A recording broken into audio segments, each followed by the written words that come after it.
আলেমে আলেমে বিভেদ এখন জালিমে জালিমে দোস্তি, আলেমে আলেমে বিভেদ এখন জালিমে জালিমে দোস্তি। পথের ঠিকানা জানা নেই কারো, কে কোথায় পাবে স্বস্তি, কে কোথায় পাবে স্বস্তি। আলেমে আলেমে বিভেদ এখন জালিমে জালিমে দোস্তি, পথের ঠিকানা জানা নেই কারো, কে কোথায় পাবে স্বস্তি, কে কোথায় পাবে স্বস্তি। সালাতে দুহাত কোথায় বাঁধবে নবীর উপরে বুকে, আমিন বলবে চুপি সারে নাকি সজোরে আওয়াজ ফুকে। এগুলা নিয়ে এখন ঠেলাঠেলি হচ্ছে কিনা বলেন? ছোট আর ছোট বিষয় নিয়েও চলছে ভীষণ দ্বন্দ্ব, সব দল ভাবে আমরাই ভালো অন্যরা কালো মন্দ। ফরজ নিয়ে তো মারামারি নেই, নফলে সফল রূপ, টুপির আকার আকৃতি নিয়ে গবেষণা হয় খুব।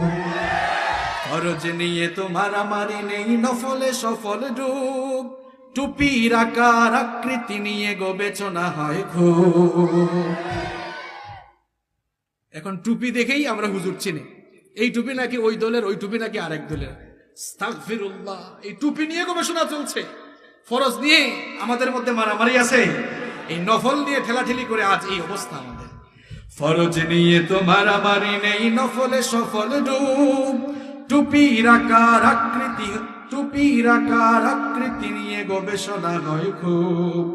এই সুযোগে আব্রাহা দেখো হাঁকিয়ে বেড়ায় হস্তি, জালেমে জালেমে দোস্তি, আলেমে আলেমে বিভেদ এখন জালিমে জালিমে দোস্তি।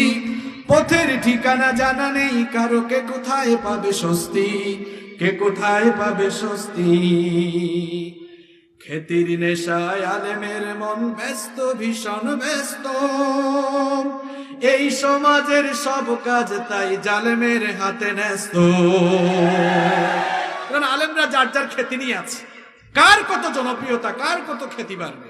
আর এই অবস্থায় সালতানাত এখন হারিয়ে আলেমরা বস্তির মধ্যে চলে গেছে, এমন অবস্থা এখন। খ্যাতির নেশায় আলেমের মন ব্যস্ত, ভীষণ ব্যস্ত, এই সমাজের সব কাজ তাই জালেমের হাতে ন্যস্ত। নিজের হিসাব করে না আলেম, অন্যের কথা ভাবে, বিরোধকারীরা জান্নাতে নাকি জাহান্নামেই যাবে।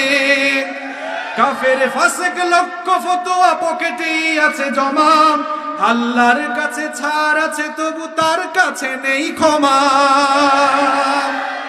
হেরার চেরাগে চিনতে পারেনি এখনো আপন পথ।